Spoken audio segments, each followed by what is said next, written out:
အားလုံးပဲမင်္ဂလာပါပြီးခဲ့တဲ့ဗီဒီယိုမှာတော့ကျွန်တော်ဒီ Ruijie ကပေါ့နော် free lifetime access ပေးထားတဲ့ဒီ cloud feature function နဲ့ overview ကျွန်တော်ပြောပြခဲ့ပြီးပါပြီအဲ့တော့အခုဒီဗီဒီယိုမှာတော့ကျွန်တော်ဗာဆက်ပြီးတော့ကျွန်တော်ပြောပြမလဲဆိုတော့ SON လို့ခေါ်တာပေါ့နော် self organizing network ပေါ့နော်ဒီရှေ့အဖြစ်တော့ self organizing network ဆိုတော့အဲ့ feature လေးဘယ်လိုအလုပ်လုပ်လဲပေါ့နော်ဆိုတော့အဲ့ဒါလေးကျွန်တော်ပြပေးမှာဖြစ်ပါတယ်အဲ့တော့ okay အဲ့တော့ကျွန်တော်ကဒီအရင်ဆုံးပေါ့နော်ကျွန်တော်ဒီ cloud မှာတော့ကျွန်တော် login ဝင်ထားလိုက်ပါမယ်เนาะကျွန်တော်ဒီလေးနဲ့ပေါ့နော်Okay အဲ့တော့အခုလက်ရှိကျွန်တော်ဒီမှာ cloud ထဲကိုကျွန်တော်ဝင်လိုက်ပြီဒါပေမဲ့ကျွန်တော်ရဲ့ဒီ dashboard ထဲမှာပေါ့ကျွန်တော်ဘာမှမရှိသေးဘူးเนาะ AP switch တွေ gateway router ကျွန်တော်add ထားတာကျွန်တော်မရှိသေးပါဘူးပြင်မှာကျွန်တော်ဒီ test ဆင်ထားရုံပဲရှိသေးတယ်အဲ့ဒါကိုကျွန်တော်အခုကျွန်တော်ရဲ့ဒီ mixer ကိုလည်းဒီ SON feature လေးကိုပြရင်းနဲ့ကျွန်တော်လည်းဒီမှာဖုန်းနဲ့တစ်ချက်ကျွန်တော်ဆက်လက်လုပ်မှာဖြစ်ပါတယ်เนาะဖုန်းပေါ်ကနေပြီးတော့ပဲကျွန်တော် cloud ထဲကို device တွေကျွန်တော်အပ်မှာဖြစ်ပါတယ်ပေါ့နော်အခုကတော့ okay အဲ့တော့ကျွန်တော်အခုလက်ရှိကျွန်တော်အပြင်မှာကျွန်တော်ချိန်ထားတယ်ကျွန်တော်ရဲ့ဒီnetwork ပေါ့နော် topology လေးကိုကျွန်တော်ပြချင်ပါတယ်ကျွန်တော်သုံးထားတဲ့ device နဲ့ကျွန်တော်အခုဘယ်လိုချိတ်ဆက်ထားလဲဆိုတော့ကျွန်တော်ပြချင်ပါတယ် okay အခုဒီမှာမြင်နေရတာကကျွန်တော်အပြင်မှာချိတ်ဆက်ထားတဲ့ topology ဖြစ်ပါတယ်အဲ့တော့ကျွန်တော်ဒီမှာဘာရှိလဲဆိုတော့ကျွန်တော်ကအောက်မှာ gateway ကိုကျွန်တော်သုံးထားတယ်gateway ဆို router ပေါ့နော် Ruijie router ရှိမယ် gateway ရှိမယ်နောက်ပြီးတော့ကျွန်တော်ဒီအပေါ်မှာတော့ကျွန်တော် switch ကိုကျွန်တော်သုံးထားပြီးတော့ဒီ APU တော့ကျွန်တော် switch ကနေပြီး PoE နဲ့ပြန်ပြီးတော့ယူထားတာဖြစ်ပါတယ်ပေါ့နော်ဒါကကျွန်တော်အပြင်မှာချိတ်ဆက်ထားတဲ့ topology ပါ Okay အဲ့တော့ဒီ mixer ကိုဒီမြင်တဲ့အတိုင်းပဲเนาะကျွန်တော်အပြင်မှာကျွန်တော် router ကျွန်တော်သုံးထားတယ် gateway ကျွန်တော်သုံးထားတယ်ပေါ့နော် Reyee ကထုတ်တယ်ကျွန်တော် EG gateway ကျွန်တော်သုံးထားတယ်နောက်တစ်ခုကကျွန်တော်ဒီ EX 200 series တွေက209ဒီ series ပေါ့နော်ဒီ switch ကလုံးကျွန်တော်သုံးထားတယ် PoE switch ပေါ့နော် 8port PoE switch ပါပြီးတော့ကျွန်တော် APU တော့ကျွန်တော် IP2200E ကိုကျွန်တော်သုံးထားပါတယ်เนาะ Okay အဲ့တော့ topology ကျွန်တော်အပြင်မှာတကယ်စောက်ထားပါတယ်အဲ့တော့အခုလက်ရှိကျွန်တော်ကဒီ device ကိုကျွန်တော် cloud ထဲကိုကျွန်တော်အပ်မှာပေါ့နော်Okay အဲ့တော့ cloud ထဲအပ်ဖို့အတွက်ကိုကျွန်တော်တို့ဘယ်လိုစလုပ်မလဲဆိုတော့ကျွန်တော်ဖုန်းကနေပဲကျွန်တော် message ကျွန်တော်ရဲ့ဒီ device ကို cloud ကိုဒီ device တွေကိုကျွန်တော် cloud ပေါ်ကိုအပ်ပြမှာဖြစ်ပါတယ် Okay အဲ့တော့တစ်ချက်လောက်လိုက်ကြည့်ပေးပါနော်အဲ့တော့ Okay အဲ့တော့ကျွန်တော်တို့ဒီဖုန်းမှာဆိုရင်ကျွန်တော်တို့ပေါ့နော်ဒီ RMS ကိုတည်ပြီးသားဖြစ်ပါလိမ့်မယ်ကျွန်တော် Play Store ရှိမယ်ပေါ့နော်အဲ့ဒီ Play Store မှာကျွန်တော်တို့ Ruijie Cloud ဆိုပြီးတော့ကျွန်တော်ရှာလို့ရပါတယ်Okay Ruijie Cloud application ပေါ့နော် mixer အနေနဲ့ဒီကလေးဖုန်းကနေပြီးတော့ cloud ဒီ device တွေ cloud ပေါ်ကိုအပ်ချင်တယ်ဆိုရင်တော့ကျွန်တော်တို့ဒီ Ruijie Cloud application ကိုသုံးရပါမယ်အဲ့တော့ဒီမှာ open လို့ပေါ်နေပါလိမ့်မယ်ဘာဖြစ်လို့ဆိုကျွန်တော်ကဒါ install လုပ်ထားပြီးသားဖြစ်ပါတယ်အဲ့တော့ mixer အနေနဲ့ mixer install မလုပ်ရသေးဘူးဆိုရင်ဒီ Ruijie Cloud application လေးကိုအရင်ဆုံး install လုပ်ပေးဖို့လိုအပ်ပါတယ် cloud application လေးကိုကျွန်တော်ကဒီ install လုပ်ပြီးသားဖြစ်တဲ့အတွက်ကျွန်တော်အခုဒီဖုန်းကနေကျွန်တော်အသုံးပြုတော့မှာဖြစ်ပါတယ် Okay အဲ့တော့အခုလက်ရှိကျွန်တော်တို့ကဒီ cloud Ruijie Cloud ပေါ်ကိုကျွန်တော်တို့ကဒီ device တွေကိုကျွန်တော်တို့ add ချင်တာဖြစ်ပါတယ်အဲ့တော့ကျွန်တော်တို့ဘာလုပ်ရမလဲဆိုတော့ကျွန်တော်တို့ဒီ cloud ဒီပေါ့နော် application လေးကိုကျွန်တော်နှိပ်လိုက်ပါမယ်ဒီ cloud ဒီ feature လေးတွေတော့ကျွန်တော်အသေးစိတ်ကျွန်တော်မပြောသေးဘူးလက်ရှိကကျွန်တော် SON feature ပေါ့နော် SON ဆိုတဲ့ဒီ SON feature လေးကိုကျွန်တော်ပြချင်တာဖြစ်တဲ့အတွက် mixer ကိုကျွန်တော်တစ်ချက်ပြပေးမှာဖြစ်ပါတယ်ပေါ့နော်Okay အဲ့တော့ဒီလိုဆိုပို့ပြီးတော့မြင်သာပါမယ်ပေါ့နော် Okay အဲ့တော့ဟုတ်ပြီအဲ့တော့ကျွန်တော်တို့အခုလက်ရှိကကျွန်တော်တို့ဒီကယ်လို့ကျွန်တော်တို့ကဒီ device တွေကို cloud ပေါ်ကျွန်တော်တို့ဖုန်းကနေပြီးတော့အလွယ်တကူအပ်ချင်တယ်ဆိုကျွန်တော်တို့ဘာလုပ်ရမလဲဆိုတော့အရင်ဆုံးကျွန်တော်တို့ project တွေကိုကျွန်တော်တို့ဝင်ရပါတယ်နော်အဲ့တော့ project တွေကိုကျွန်တော်တို့ဝင်ရတယ်အဲ့မှာ project တွေဝင်တဲ့အခါကျရင်ကျွန်တော်တို့ကဘာလုပ်ရလဲဆိုတော့နော်ပြီးတော့ဒီအပေါ်ဆုံးမှာအပေါင်းလေးတွေ့ပါလိမ့်မယ်နော် search button ဒေတာမှာအပေါင်းလေးရှိပါတယ်အဲ့ဟာလေးကျွန်တော်တစ်ချက်နှိပ်ပေးရပါတယ်နော် project တစ်ခု create လုပ်ဖို့အတွက်ကကျွန်တော်တို့ way 2မျိုးရှိပါတယ်တစ်ခုကတော့ကျွန်တော်တို့ serial number ကိုကျွန်တော်တို့ scan ဖတ်တာဖြစ်ပါတယ်နောက်တစ်ခုကတော့ကျွန်တော်တို့ wifi ပေါ့နော်ဒီ wifi ဆိုတာကကျွန်တော်တို့အခုဒီ Ruijie device တွေကိုကျွန်တော်တို့က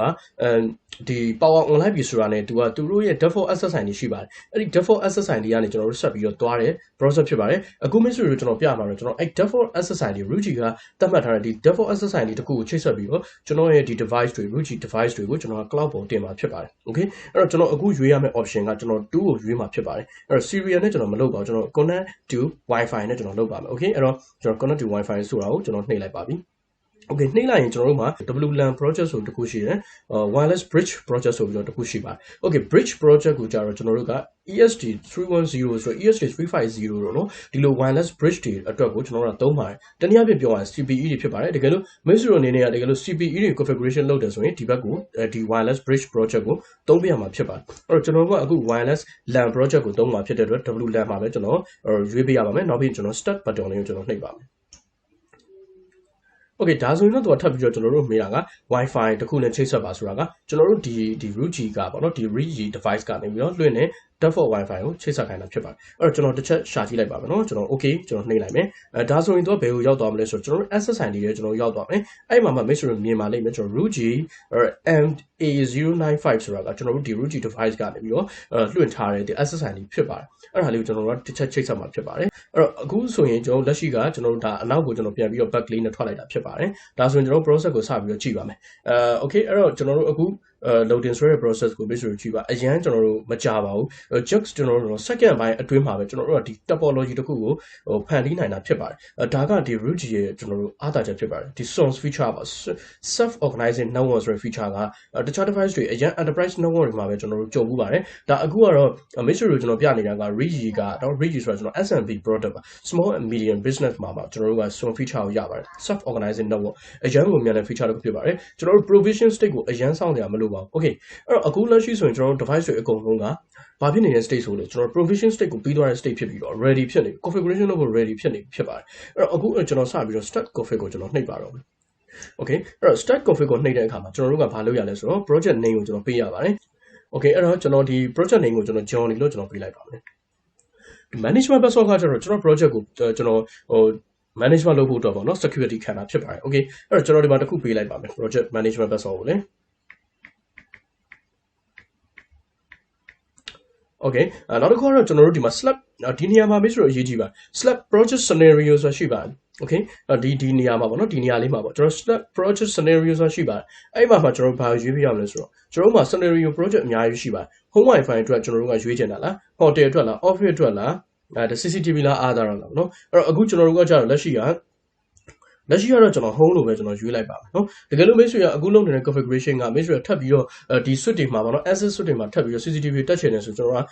ကဒီ CCTV ဆိုတဲ့ဒီ scenario ကိုရွေးပေးရမှာဖြစ်ပါတယ်ကျွန်တော် different scenario တွေကျွန်တော်တို့ provide လုပ်ပေးပါတယ် okay အဲ့တော့အဲ့ scenario တစ်ခုချင်းစီပေါ်မူတည်ပြီးတော့ကျွန်တော်တို့ဒီ configuration တွေကွာခြားသွားမှာဖြစ်ပါတယ်အဲ့တော့မိတ်ဆွေအနေနဲ့ကိုလုံးမဲ့ project ကိုအရင်ဆုံးသိချာသိဖို့လိုပါတယ်ကိုလုံးမဲ့ project ကဘာ project လဲပေါ့နော်ကျွန်တော်တို့ home အတွက်လုပ်မှာလား hotel လားဒါမှမဟုတ် office လား CCTV လားပေါ့နော်ဒီ scenario တွေကျွန်တော်တို့ဒီမှာသတ်မှတ်ပေးထားပါတယ် okay အဲ့တော့ကျွန်တော်လက်ရှိတော့home ကိုပဲကျွန်တော်ရွေးပြီးတော့ကျွန်တော် okay ကိုကျွန်တော်နှိပ်လိုက်ပါမယ်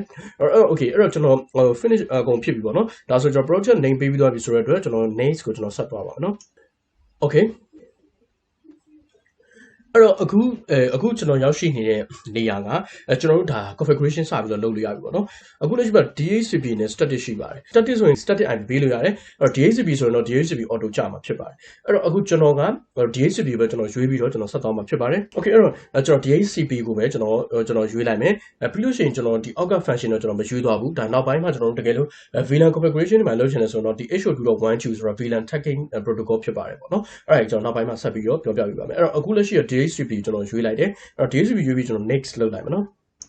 next လုပ်လိုက်မယ်ဒါဆိုရင်ခဏဆောင်ပေးရမယ်လက်ရှိကျွန်တော်ဒီ sim ပြီးသွားရင်နောက်တစ်ဆင့်ကျွန်တော်ဘယ်ကိုသွားမလဲဆိုရင် SSID configuration လုပ်မယ်အဆင့်တွေကိုခေါ်သွားမှာဖြစ်ပါတယ်အဲ့တော့ခဏတော့ဆောင်ပေးရပါတယ်နော် okay အဲ့တော့ဒါကျွန်တော်တို့ဒါဆိုရင်ဒါ configuration ကျွန်တော်တို့ succeed ဖြစ်သွားတယ်အဲ့တော့ထပ်ပြီးတော့ကျွန်တော်တို့ဒီဘက်မှာဘာလို့ဆရာရှိလဲဆိုတော့ wireless ဆိုတာရှိရပေါ့နော် wireless about 1 minute ဆိုတာအဲ့ဟာလေးကျွန်တော်တို့နှိပ်ပြီးတော့ဘာလို့လုပ်ရလဲဆိုတော့ကျွန်တော်တို့ဒီ SSID တွေကျွန်တော်တို့ configuration လုပ်လို့ရပါတယ်နော်အဲ့တော့ okay ကောင်းပြီအဲ့တော့ကျွန်တော် SSID configuration လုပ်ဖို့အတွက်ကိုကျွန်တော်ဒီ wireless ဆိုတော့ဒီဟာလေးကျွန်တော်နှိပ်ပါနော် wireless about 1 minute ဆိုတာလေးကျွန်တော်နှိပ်လိုက်မယ် okay အဲ့တော့ကျွန်တော်အရင်ကကျွန်တော်ချိန်ထားတာလေးကျွန်တော်ပြမယ် Ruijie MB095 right အဲ့တော့ကျွန်တော်တို့ဒါက customer လိုချင်တဲ့ဒီ SSID မဟုတ်ပါဘူး customer ကထားပါတော့ဒီA hotel ဆိုကျွန်တော်တို့က A hotel ဆိုတဲ့ SSID ကိုပေးပေးရမှာဖြစ်ပါတယ်ကျွန်တော် password တစ်ခုခုကျွန်တော်ပေးရပါမယ်နော် okay အဲ့တော့ကျွန်တော်ဒီမှာ password လည်းကျွန်တော်ပေးပြီးပြီနော် Wi-Fi name လည်း SSID name လည်းကျွန်တော်လုပ်ပြီးပြီအဲ့တော့ okay radio country code ဒါမြန်မာပေါ့နော်ကျွန်တော်မြန်မာဖြစ်တဲ့အတွက်မြန်မာ auto chain ထားတယ် okay အဲ့တော့အားလုံးဆင်ပြေပြီဆိုကျွန်တော် save ကိုကျွန်တော်လုပ်လိုက်ပါမယ် okay ဒါဆိုရင်ကျွန်တော်တို့ဒါဘာလို့လုပ်လဲ SSID ကျွန်တော်တို့ create လုပ်တယ်နောက်ပြီးတော့လည်းတပြိုင်နက်ပေါ့နော်ကျွန်တော်တို့ဒီ SSID ကိုသွားပြီးတော့ကျွန်တော်တို့ချိတ်ဆက်လို့ရမှာဖြစ်ပါတယ်ပေါ့နော်okay ဒီစင်လေးမှာတော့ကျွန်တော်ခဏဆောင်ပေးရပါတယ်เนาะ just ကျွန်တော် second ပဲကြာပါတယ်เนาะ second ပဲကြာပါတယ် okay အဲ့တော့ကျွန်တော်အခုလက်ရှိကကျွန်တော်အခု Johnny လို့ကျွန်တော်ပြောင်းလိုက်တဲ့အတွက်ကျွန်တော် Johnny နဲ့ပြောင်းပြီးတော့ကျွန်တော်ချိန်လို့ရပြီပေါ့เนาะ okay ကောင်းပြီကျွန်တော် okay နှိပ်လိုက်မယ်ဒါဆိုရင်ကျွန်တော်တို့အခုလက်ရှိကျွန်တော်စွမ်းနာကပေါ့နော်ကျွန်တော်ဒီ Ruijie ကနေပြီးတော့သူတို့ device တွေကနေပြီးတော့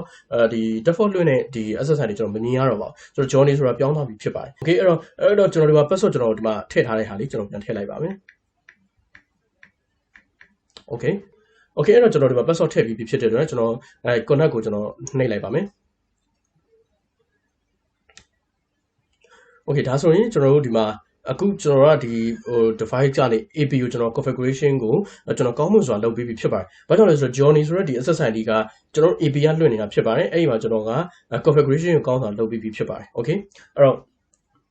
Okay အဲ့တော့ကျွန်တော်တို့လက်ရှိကကျွန်တော် Johnny ကျွန်တော်သုံးနေအဲ့တော့နောက်ထပ်ပြီးတော့ကျွန်တော်တခုတက်တည်ပြပေးပါမယ်။အဲ့တော့ဒါကအခုလက်ရှိဖုန်းနဲ့ပေါ့နော်။အခုလက်ရှိကျွန်တော်ဒီမှာကျွန်တော်ရဲ့ computer မှာတစ်ချက်ကျွန်တော်ရှာကြည့်မယ်ပေါ့နော်။ဒီ SSID ပေါ်လားမပေါ်လားပေါ့။ Okay ဒီမှာ Johnny ဆိုတာကျွန်တော်ပေါ်ပါတယ်။ဒါမိတ်ဆွေတို့ဒါအမြင်မယ်လို့ကျွန်တော်ညွှန်နေပါတယ်နော်။အဲ့တော့ Johnny ဆိုတာပေါ်တယ်အဲ့တော့ကျွန်တော်ချိန်လိုက်မယ်ဆိုရင်ချိန်လို့ရပါတယ်နော်။